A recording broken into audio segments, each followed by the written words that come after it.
support, whole University of Technology from Poland,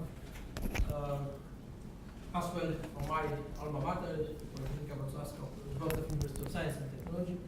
We would like to present in short our experimental results in the topic entitled Static Loads. Yes. Okay.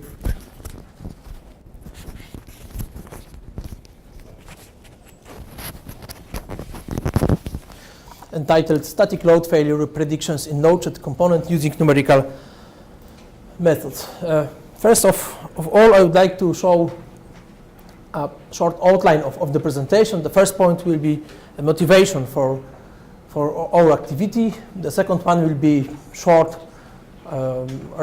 introduction of the theory of the critical distances. And next, we would like to switch to hybrid approach based on cohesive zone modeling and extended finite element method. And of course, will be experimental validation, short summary, and conclusions.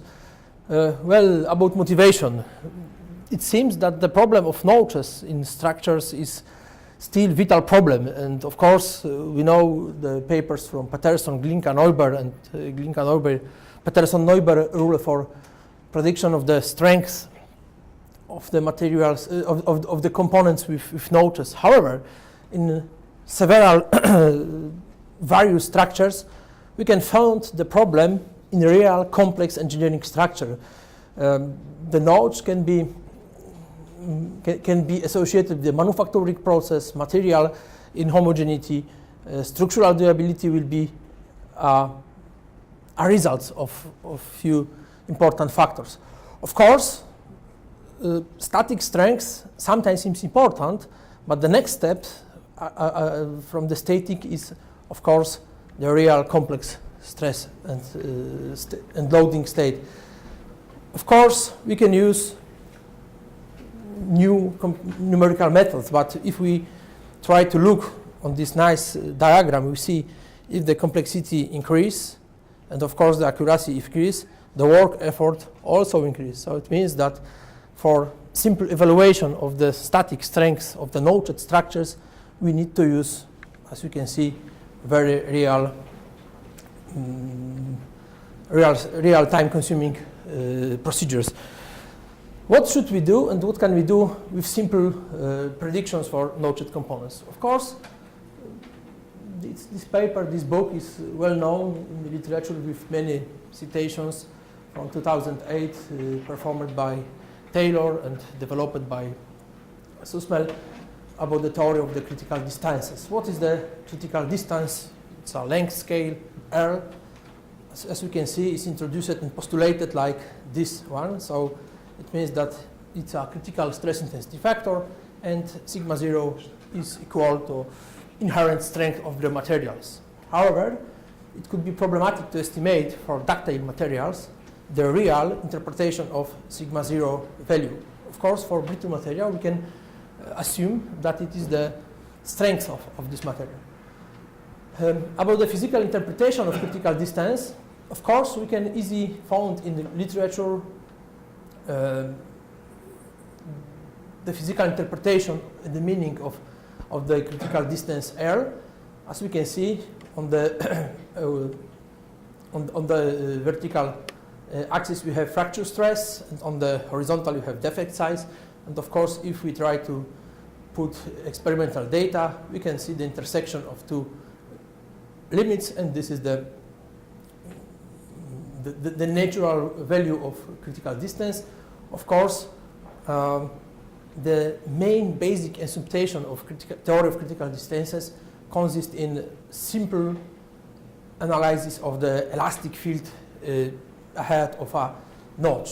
As we can see, we have two nodes, sharp and blunt nodes, and two elastic stress distribution in front of the node. And of course, the intersection of this point is half of the critical length. In literature, we have a few methods for estimation the critical distance. Most widely used is a point method. The point method consists of the simple approach based on the postulate that the fracture, the broken of the specimen occur when the critical distance, when the stress reach value sigma 0 at the length from the node half of critical distance. This is the most widely used approach, most simply of course, because we need only to use elastic solution and simulation for node structures. And the second one is line method. Line method is a similar method for point method, but instead of intersection of two curves, we need to use average value of stress distribution on the double critical length. Of course, we can found plane methods based on the average of the stress on plane, and of course the volumetric methods. Well, about the inverted task. Of course, if we invert the equation, we can estimate from such simple formula proposed by Taylor the stress intensity, critical stress intensity factor. In several books, we can find that the agreement between experimental data and simple estimation is high. Okay. Of course, I would like to demonstrate how does it work in our case. In our experiments, we have the specimen with 3 different node configuration, nominal different node configuration, different root radius from 0.25 millimeter up to more than 1 millimeter radius with the different notch height. The steel was commonly used steel, 42 chromium molybdenum steel. And during the experiments, simple static tests was performed in order to register the different fracture forces.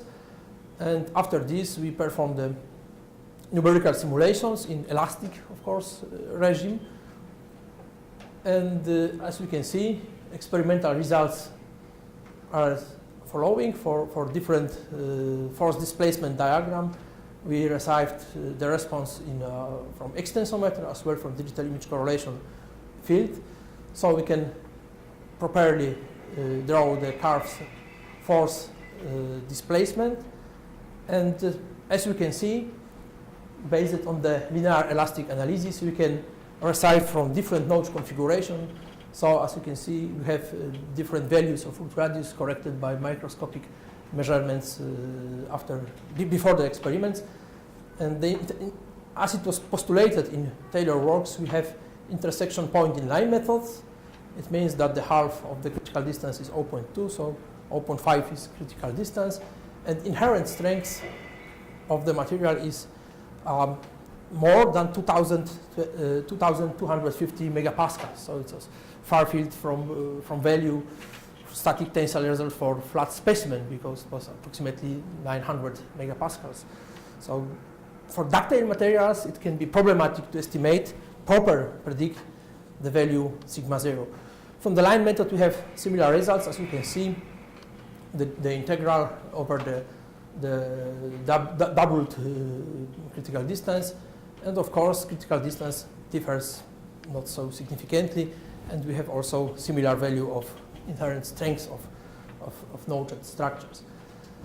Well, if we try to make other predictions for other geometries, as you can see, we used other different specimens with 1 millimeter radius and 0.6 millimeter radius, and we were very interested in correct predictions based on calibrated theory of critical distances model, critical load failure. So from experiments, we have mean value from 3 specimens, approximately 66 and 55.55 kilonewtons.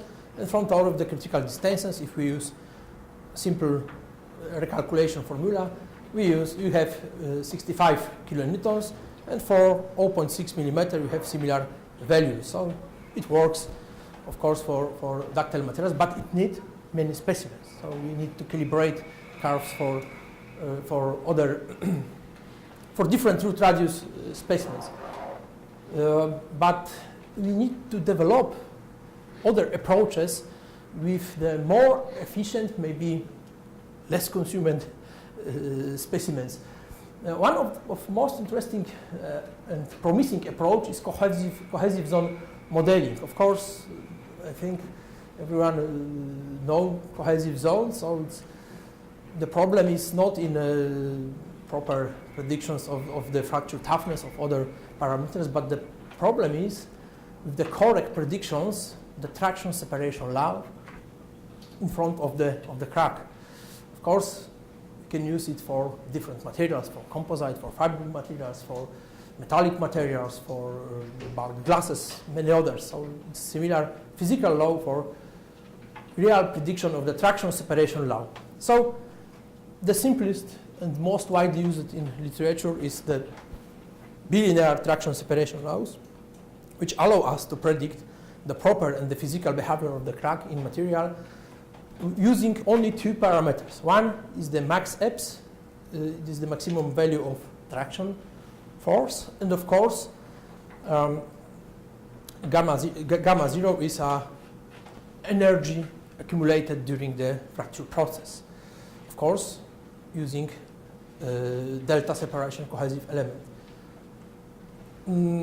We have in literature a rich gamma of models.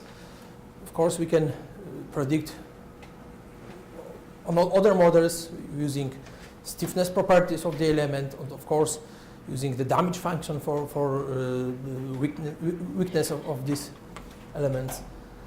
But the key question is how to correct predict the values maximum traction force and of course the critical damage energy for cohesive models. I would like to demonstrate you one concept based on the work on Wang and Ru for determination of two parameters from simple static tensile tests. As we can see, we have flat ordinary specimen for tensile test. We have engineering stress curve, and of course, if we recalculate it for true stress strain curve, we have the fracture point at the end.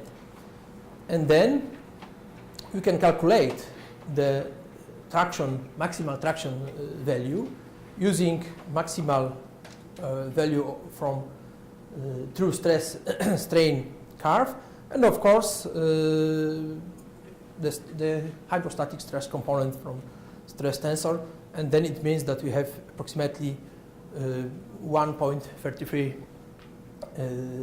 times higher value for traction separations. It is postulated in many papers, 1.55, 1.35, so it's typical value for users. Another key point is in predictions is use energy, cohesive energy. So the natural candidate and the great physical meaning is the J integral. However, in ductile materials can be a little problematic. Why? Because if we try to simulate a problem of the growing crack, of course we can use physical JR resistance curve, but it is very, very advanced procedure, not so simple like static tensile test. In numerical sense, if we input the proper materials constant, we can receive for different contours in front of a crack different values, different J paths.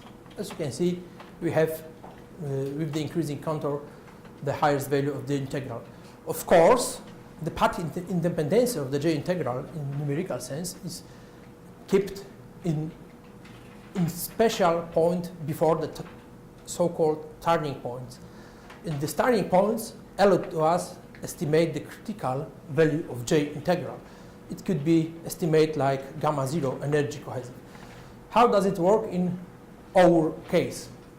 The engineering curve for 42 chromium molybdenum steel and the true stress strain curve for J integral estimation, as it was postulated in many papers, a small sharp notch was performed and different contour with the core first meshing were measured, and then we received different values as it was expected of the J integral path, and of course we can estimate the turning point from this diagram.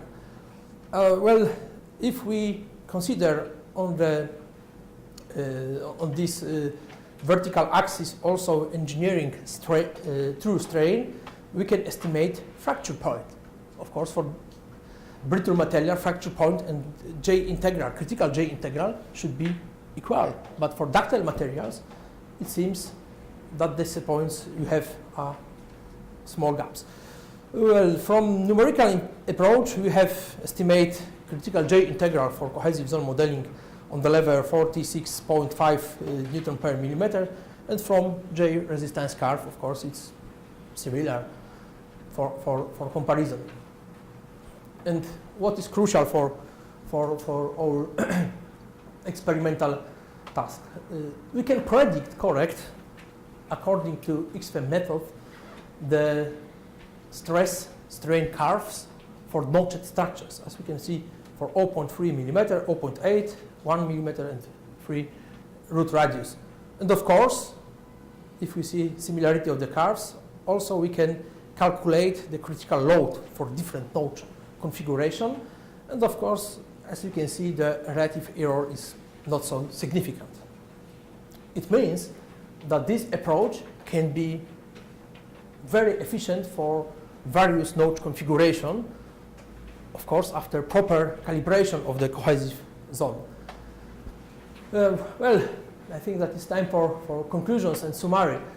Theory of critical distances is a very promising approach. It was many times presented by Professor Taylor, also on the European Conference on Fracture. However, for ductile materials, the meaning of sigma 0, so inherent strengths, can be discussable. It's not easy to predict this value without experiments, of course. The next, we can judge that the simple algorithm based on tensile static test, only tensile static test, is efficient for basic, I would like to underline basic traction separation laws like bilinear models, and then combine it with other approaches from finite element methods, in this case extended finite element methods, we can predict the failure prediction for various materials, notched structures. The next, of course, conclusions should be developed and calibrated for multi-axial stress strain and various notched structures in different configurations. So that is all from my side. Of course, if you have questions, please. It's time for question. If not, we can, of course, go to the next presentation, and the question will be discussed at the end. So thank you.